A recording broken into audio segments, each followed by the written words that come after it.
Baik, bismillahirrahmanirrahim. Assalamualaikum warahmatullahi wabarakatuh.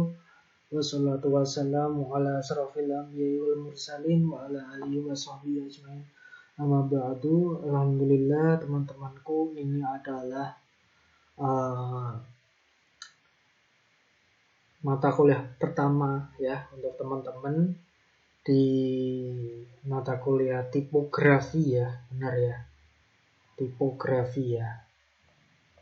Baik, kali ini saya akan menjelaskan kepada teman-teman sekalian bahwa mata kuliah ini termasuk mata kuliah fondasi yang sangat penting. Sebelum panjang lebar saya sampaikan sebelumnya, kalau misalkan saya kadang batuk-batuk terus agak mual ya. Kebetulan saya memang lagi sakit ya, ini sakit tipes ya. Tapi saya paksakan untuk tetap bisa mengajar agar teman-teman tidak ketinggalan materi.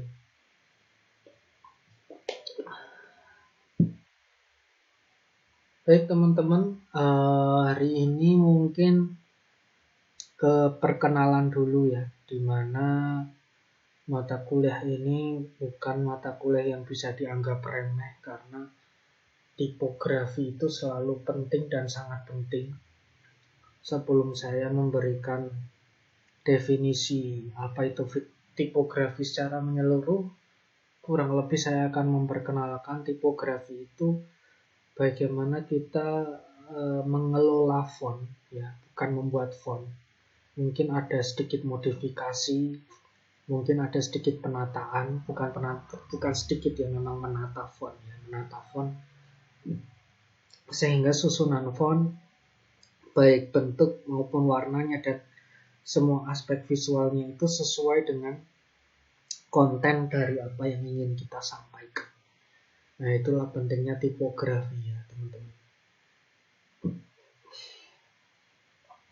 Seperti yang teman-teman lihat pada layout ini ya, semua itu juga menggunakan teknik tipografi. Pemilihan font untuk menunya dan semuanya ya, jadi itu adalah file edit ya, semuanya adalah untuk tipografi di sini.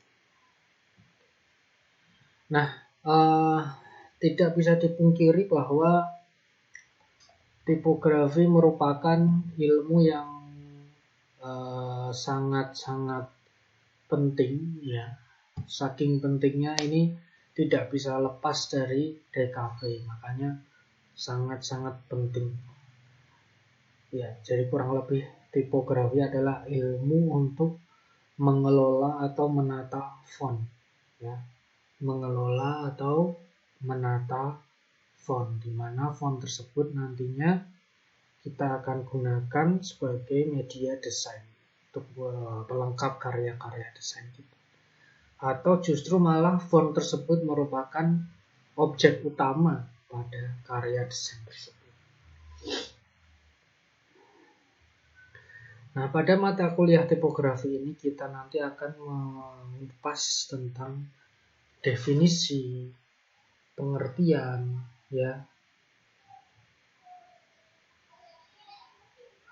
Sebentar ya teman-teman.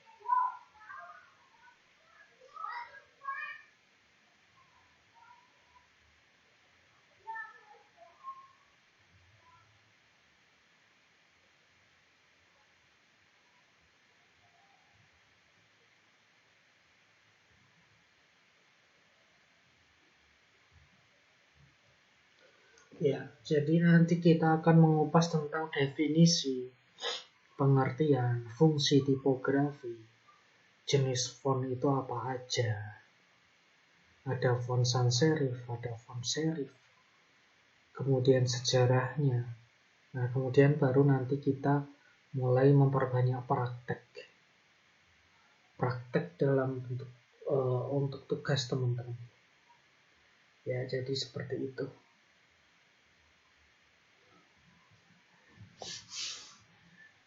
Ya, saya mohon doanya ya teman-teman agar saya bisa sembuh.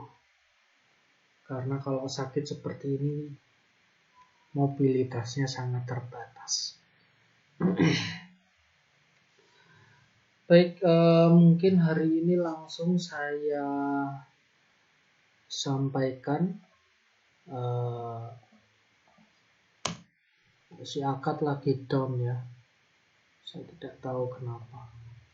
Pengertian tipografi.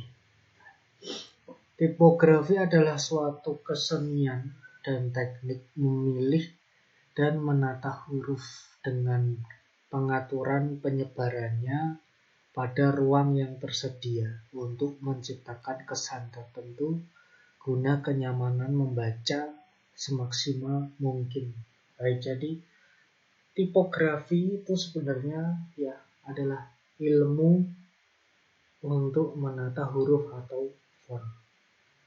Ya, yang tujuannya, salah satu tujuan utamanya bagaimana agar font tersebut bukan cuma indah, teman-teman ya. Font tersebut bukan cuma estetik, tapi juga sangat mudah keterbacaannya. Nah, nanti teman-teman saya kasih bocoran tugasnya ya. Nah, nanti teman-teman membuat titel untuk karakter-karakter yang ada di depan mata kalian ini ya,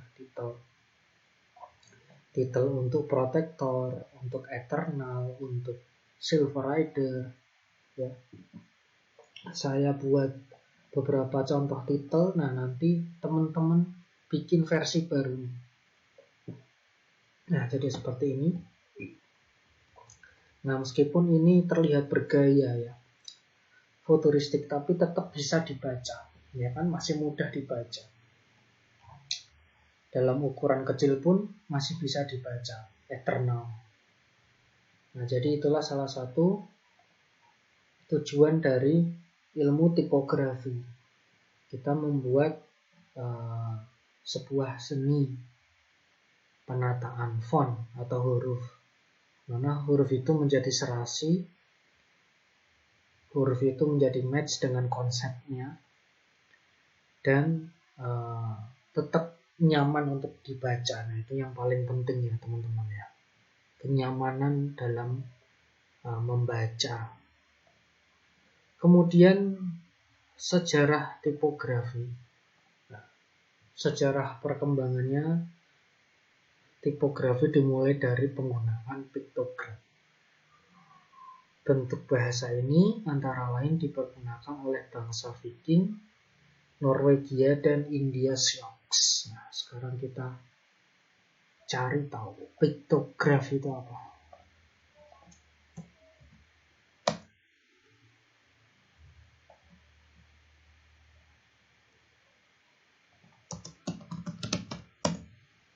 Nah, di sini mirip hieroglif ya. Piktograf itu dari namanya juga udah ketahuan ya teman-teman ya. Picture dari kata picture. Ya, jadi grafik dalam bentuk gambar. Memang sedikit mirip dengan hieroglif ya.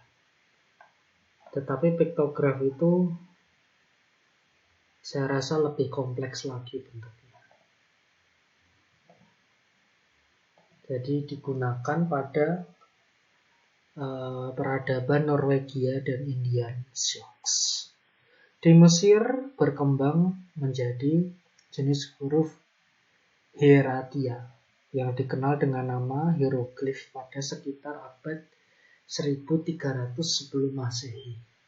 Nah, kalau hieroglif teman-teman pasti sudah banyak mengenal ya hieroglif. Nah, ini udah populer ya bentuk hieroglif ya. Teman-teman memang seperti gambar ya. Tapi mereka memiliki arti. Misalkan elang itu A, B, B-nya ada 2, nggak tahu ini bacanya gimana ya. Pada abad 1300 sebelum Masehi. Bentuk tipografi ini merupakan akar dari bentuk demosia yang mulai ditulis dengan menggunakan pena khusus. Apa itu Demosia? Demosia One.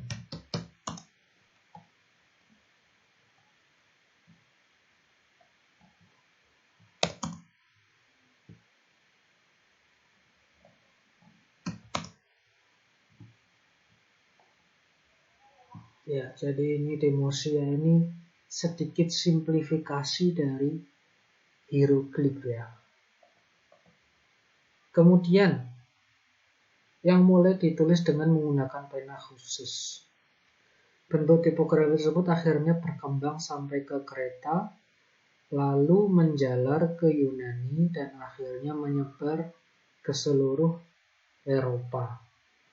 Puncak perkembangan tipografi terjadi kurang lebih pada abad 8 sebelum Masehi. Di Roma saat Romawi mulai membentuk kekuasaannya, karena bangsa Romawi tidak memiliki sistem tulisan sendiri. Mereka mempelajari sistem tulisan Etruska yang merupakan penduduk asli Italia, serta menyempurnakannya sehingga bentuk menjadi huruf Romawi. Ya, tulisan Etruska. Tulisan Etruska itu sebelut seperti ini ya. Kemudian menjadi tulisan Romawi. Nah, kurang lebih tulisannya nggak jauh beda seperti yang sekarang ya, teman-teman ya. Tulisan Romawi ya, seperti ini.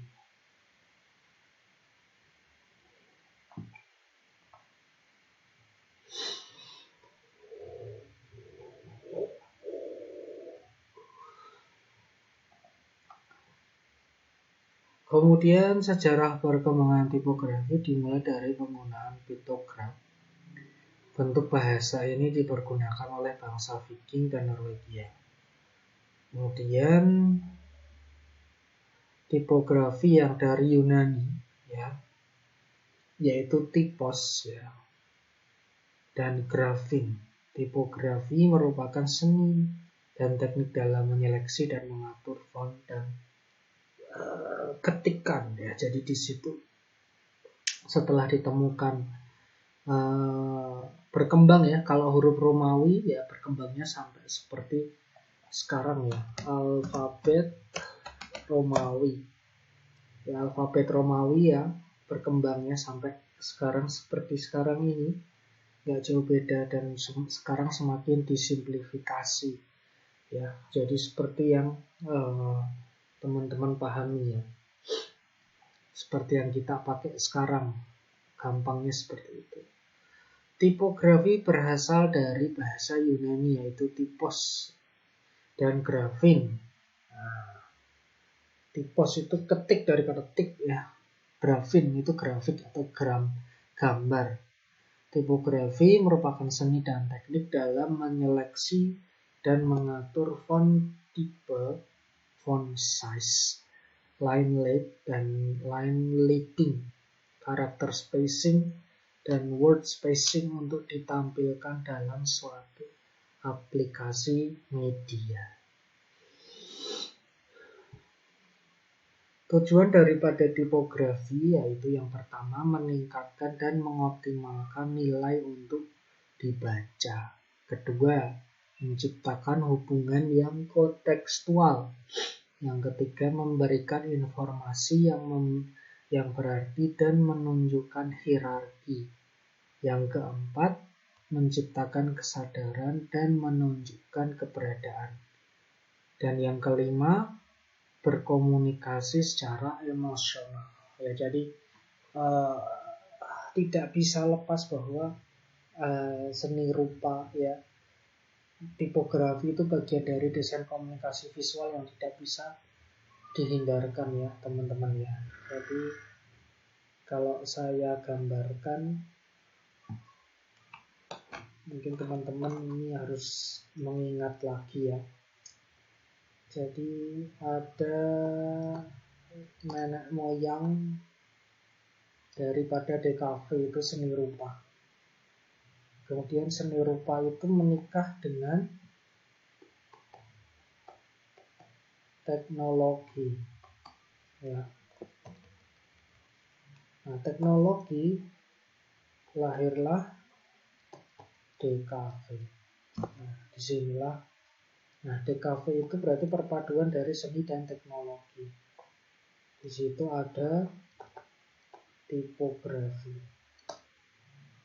Nah, karena ini tidak bisa lepas dari peran hati ya. Jadi walaupun desain itu lebih banyak menggunakan teknologi ya teman-teman ya, tetapi unsur seni, keterikatan hati dan penggunaan hati itu tidak bisa dilepaskan, karena semua karya desain itu pasti melibatkan hati dan perasaan dan emosional. Begitu juga kalau karya desain hasilnya asal-asalan ya, tentu tidak akan bisa tersampaikan dengan baik kepada calon audiens atau tujuan dari karya kalian. Oleh karena itu menjadi hal yang sangat penting untuk melibatkan hati kalian dalam menciptakan karya-karya desain. Jadi kalau misalkan ada karya tipografi yang dimana hasil keterbacaannya itu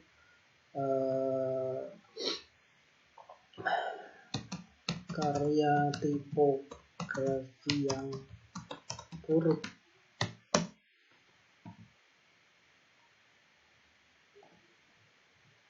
misalkan tidak sesuai ya,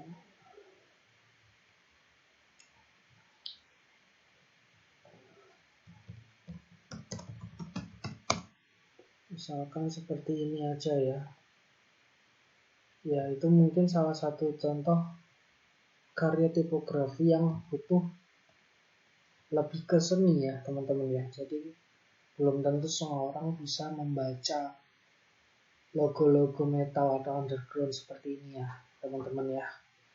Nah, jadi karya tipografi yang baik itu harus tetap memperhitungkan kemudahan dalam akses pembaca.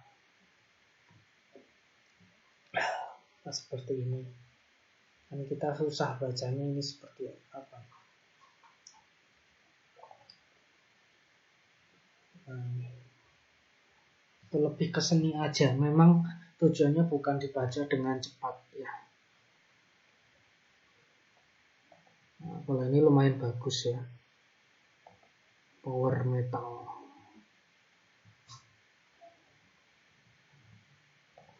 Oke, selanjutnya. Jadi itu ya tujuannya ya. Mudah dibaca dan menyampaikan konsep yang sesuai. Kurang lebih seperti itu.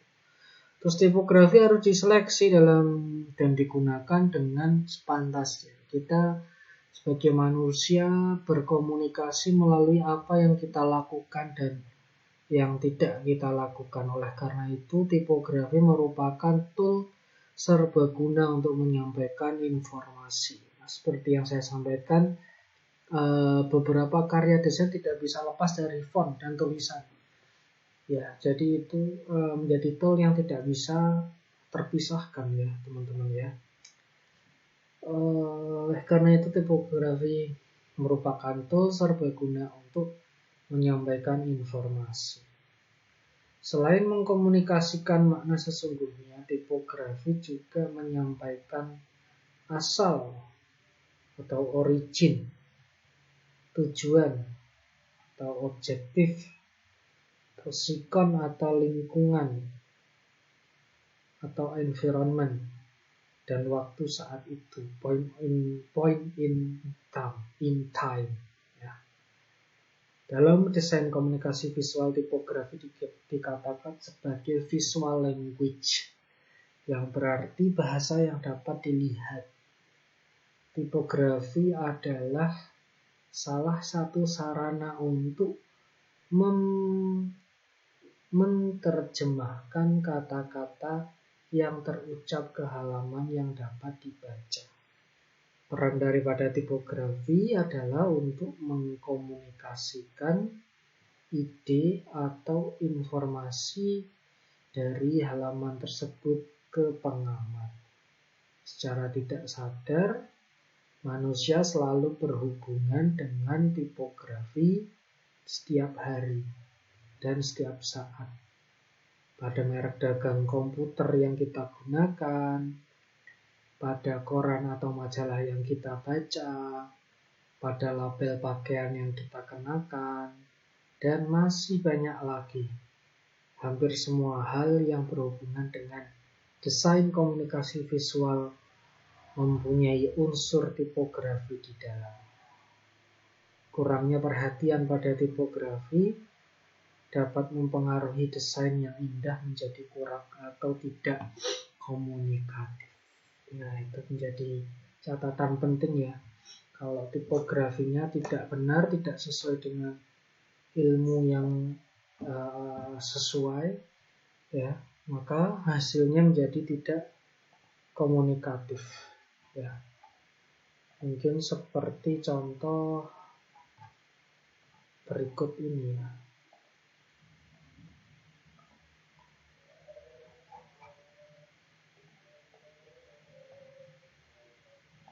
Nah, ini contoh tipografi yang jelek ya, teman-teman ya. Antara warna background dan objek utamanya saling bertabrakan ya. Pemilihan fontnya jelek, ilustrasinya jelek. Ini maksudnya apa ya? Jadi tidak tersampaikan dengan baik. Nah, adapun contoh karya tipografi yang bagus seperti ini. Nah, ini bagus nih. Ini juga bagus. Jadi bisa tersampaikan dengan baik ya. Oke, kemudian untuk membuat desain yang indah dan berkomunikasi, tipografi tidak dapat dipisahkan dari elemen desain dalam membuat perencanaan suatu karya desain. Keberadaan elemen tipografi sudah harus selalu diperhitungkan karena dapat mempengaruhi susunan hierarki dan keseimbangan karya desain tersebut. Pengertian tipografi yang sebenarnya adalah ilmu yang mempelajari bentuk huruf, di mana huruf, angka, tanda baca, dan sebagainya tidak hanya dilihat sebagai simbol dari suara, tetapi terutama dilihat sebagai suatu bentuk desain.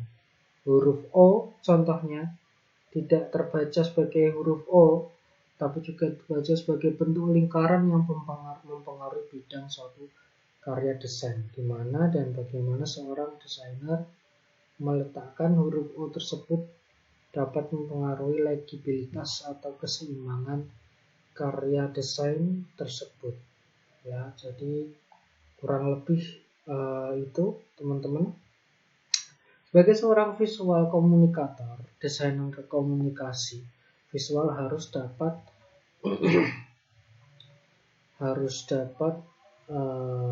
membaca dan mengartikan bentuk atau gambaran dalam perannya sebagai tipografi, sebagai tipografer.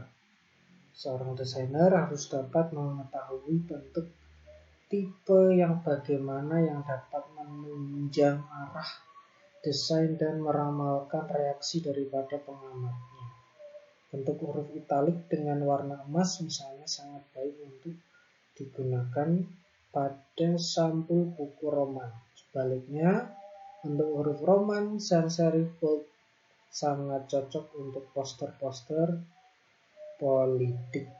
Nah, jadi itu nanti ke depan kita akan kupas lebih panjang lagi. Nah, teman-teman, jadi di sini saya akan contoh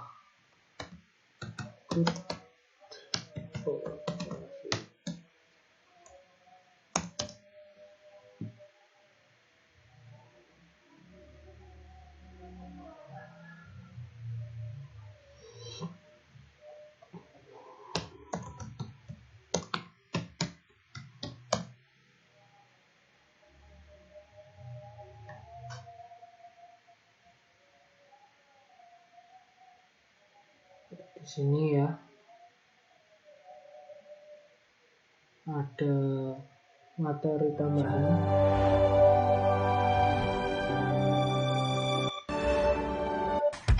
Halo guys, selamat datang di duniagrafika.com, web portalnya para desainer. Di video kali ini kita akan bahas tren pengembangan tipografi dalam desain grafis. Tipografi adalah salah satu elemen yang sangat penting dalam desain. Tipografi dapat memperkuat branding dan membantu menciptakan desain yang lebih eye-catching.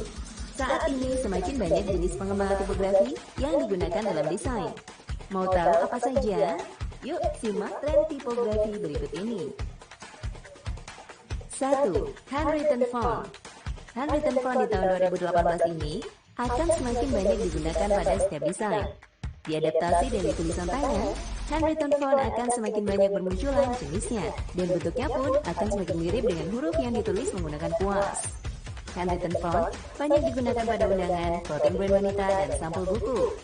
Selain itu, handwritten font juga sering digunakan pada penulisan quotes atau kata-kata bijak. 2. Vintage slide dan swift font. Tipografi jenis ini memiliki daya tarik klasik dan terkesan edgy, mempertahankan keterbacaan untuk penggunaan web dan logo. Vintage slide dan swift font sangat populer digunakan untuk merek bisnis yang memberi kesan lebih kontemporer dan bersih. 3. Helvetica dan Helvetica alternatif.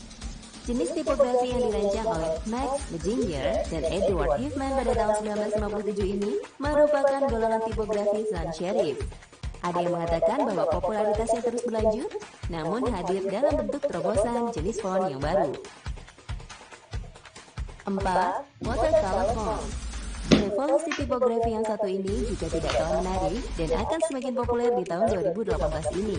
Watercolor font merupakan perpaduan yang apik antara handwritten font dengan unsur cat air. Watercolor font ini lebih terkesan lembut, unik, dan berwarna. Sekarang ini kita tidak perlu repot-repot untuk melukiskan tulisannya secara langsung, karena font ini bisa didapatkan dengan mudah di internet, baik itu secara gratis ataupun berbayar. 5. Geometric font. Geometric font telah berkembang dalam popularitasnya selama setahun terakhir ini. Bentuk huruf geometrik sangat berbeda dengan jenis serif atau filigrees. Oke ya, jadi itu beberapa referensi tambahan. Ada banyak sekali ya perkembangan dunia tipografi di sini. Teman-teman nanti bisa beberapa konten desainer adalah yang saya ikuti adalah Rio Purba ya. Rio Purba itu dia banyak orangnya ya, banyak memberikan tips-tips yang berkaitan dengan desain, termasuk font, pemilihan warna, membuat logo, cara menghadapi klien seperti apa. Nah, nanti teman-teman bisa banyak belajar dari beliau.